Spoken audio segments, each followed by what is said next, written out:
What's going on, people? Myke C-Town here. Welcome to another episode of The Catch-Up. For those of you that don't remember, I did one of these a while ago, and it's basically where I review a couple albums that came out some time ago. Last time I did Words Hurt, Tone Deaf, and Willie Evans Jr. And this time I'm going to do two albums that came out fairly recently, but I just got too lazy to actually review them.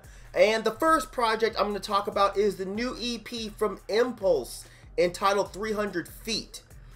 Empuls is a rapper from Virginia that I first got put onto through Man Bites Dog Records, and I'm only aware of one other album that he has, ironically called The Very Best of Empuls, which was put out on Man Bites Dog Records back in 2011, and that shit was really dope. Just some raw raps with the kind of great indie indicative production that kind of harkens back to the era of indie rap that I really like, that kind of early 2000s jooks and rhyme sayers sound. But fast forward to about a month ago, he dropped this EP randomly and sent it to me, and I listened to it, but I simply got too busy to actually review it. Anyway, on first listen, I noticed that this is definitely not what I expected from Empuls. Just from the production style of the first song, I was a bit thrown off, and not because it was bad, but because it just wasn't what I was expecting. The beat is really bouncy and happy, which suits the title of the track perfectly.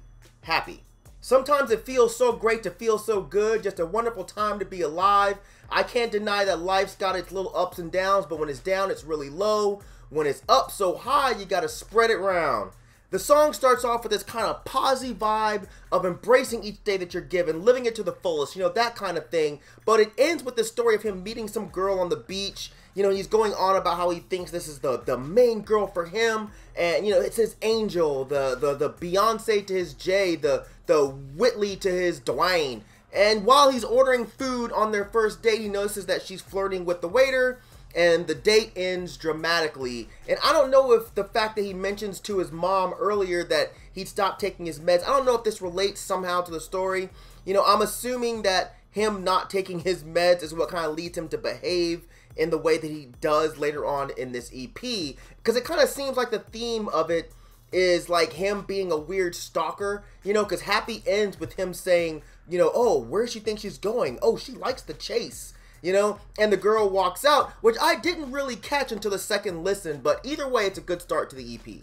The next track, When I See You, has a really dope beat done by David Turner. Nothing really jumped out as far as the lyrics or the content of this song, but it was the next song that really made me pay attention, and that song's called You, Y-O-U, and I really liked his energy on this song, especially on that second verse. Like, I feel like he was rapping and he sounded really dope.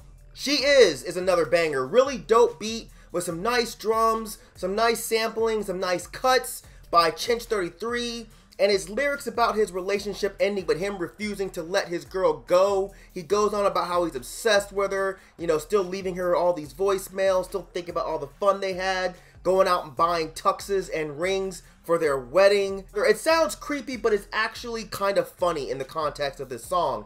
But the EP closes out with a really cool song, an upbeat instrumental that kind of has a big band sort of feel to it, some live drums, some really nice horns, and the way he rhymes over it just makes the song seem really fun, and it almost feels like something that Pharrell would do. But it's on this song that the name of the EP actually clicked after a few listens, 300 Feet.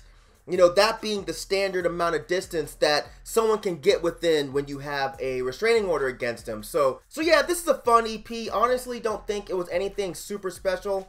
I feel like if you're simply in the mood for some fun beats, some fun rhymes, this will definitely work for you. I can't say personally how many times I'll return to this, but I think that's more of a testament to my personality more than it is the quality of the music here. You know, these days I tend to navigate towards music on the darker end of the spectrum, but if you're a bit more open-minded as far as enjoying something a little bit more light, then I suggest giving this a shot. And speaking of dark and melancholic projects, the next one I'm going to talk about is Elucid's Valley of Grace, which came out back in January of this year, and it's a project that I definitely should have reviewed when it came out, but I simply got lazy and just didn't get around to it. Elucid is a New York rapper who I've been a big fan of for quite some time now, His album Save Yourself was one of my favorite releases to come out last year, and I was quite shocked to see him turn around and release another album so quickly after, let alone something that I would enjoy so much. So the backstory with this is Elucid visited Johannesburg and Cape Town in South Africa, and he decided to make his own soundtrack to his trip, which I think is a really dope idea. He also created a kind of short film for this trip as well, so if you dig the album, I highly suggest you go check that out as well. But the way this comes in, the really airy but spooky intro, which leads into the first proper song, which is called Looking for All to Be Rendered. The instrumental consisting of sporadic samples. The most noticeable is what sounds to be some sort of machinery that takes the place of the drums, which is a really, really dope idea.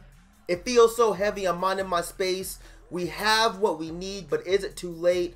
What do I leave versus what do I take? It feels so heavy out here. I think I'm gonna go back inside. It continues with Maboneng means place of light, another extremely dark track, and it's a really dark and sparse instrumental, you know, minimal drums, but not like in a ka way, but more in an experimental industrial kind of way, like a cabaret Voltaire kind of way. Lots of swelling samples while he's telling this tale of walking through some place that sounds as desolate as the beat. And this weird noisy part at the very end of the track got me so hyped, because I've always felt that Elucid's style would fit so well with the noisier end of hip-hop, and I thought I was going to get a bit of that here, but then the song just ended, which, given the type of album this is, I feel like it kind of fit.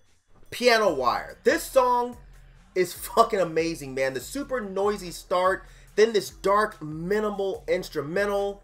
Watching America burn from distant shores, I learned to walk hot coals before I left the East Coast. The weird swells in the beat, the erratic insertions of these kind of jarring bits of static, it just works so well. No Release might have one of my favorite lines in it, where he says, "Your indifference and silence speaks volumes. I pray the wrath of my ancestors surrounds you." I pray the wrath of my ancestors surrounds you. What a fucking dope ass line. Another standout track is Strength is Admired, Humanity is Denied. Another really airy instrumental with an interesting bass sample. It also has something that sounds like it could be some sort of computer sounds. Sitting in the sun, pondering my transgressions, semi-conscious, my madness doesn't understand my methods, my right hand's unaware of my left, and this might be the death of me. The way Elucid writes is just so fucking special. I feel like I could talk about every track on here, but I won't. I'll just say that this is a really, really, really interesting project. Really intriguing production that was all done by Elucid himself. It ranges from these almost standard kind of indie beats with piano and drum samples to this extremely experimental sound with these loops and soundscapes. You know, and Elucid's music can be quite difficult to digest sometimes. It can be unnerving, it can be challenging, but at the end of the day, I always find it extremely enjoyable, you know, artistic, esoteric. This might be one of the most ambitious projects I've heard this year. The way he laid it out reminds me of Amir Suleiman's Meccan series. If you've not heard of those, go check those out too. But not only is this one of the most ambitious projects, it's one of the most touching, because when you listen to this album, you can feel what he's trying to convey. And when I first heard this, I had no idea what the backstory was and what the context of the words were, but I still felt that it was some sort of journey. And it's interesting that after a few listens and I read up on it, I see that I was kind of right, man. It's definitely a journey, and it takes a special kind of artist to make you feel something without explicitly telling you exactly what to feel. And Elucid does that here. A highly underrated project dropped by a highly underrated artist that I think desperately needs to be checked out and investigated. And side note, I really hope that at some point there's a physical release of this, because it's seriously just that good. So that's it for this edition of The Catch Up. For those of you that are wondering, and for those of you that keep asking, yes, this is going to be next. So yeah, so that's it. As usual, thank you for living, thank you for loving, thank you for being you. Please don't die, and I'll see you guys next time. All right? Peace. bitches!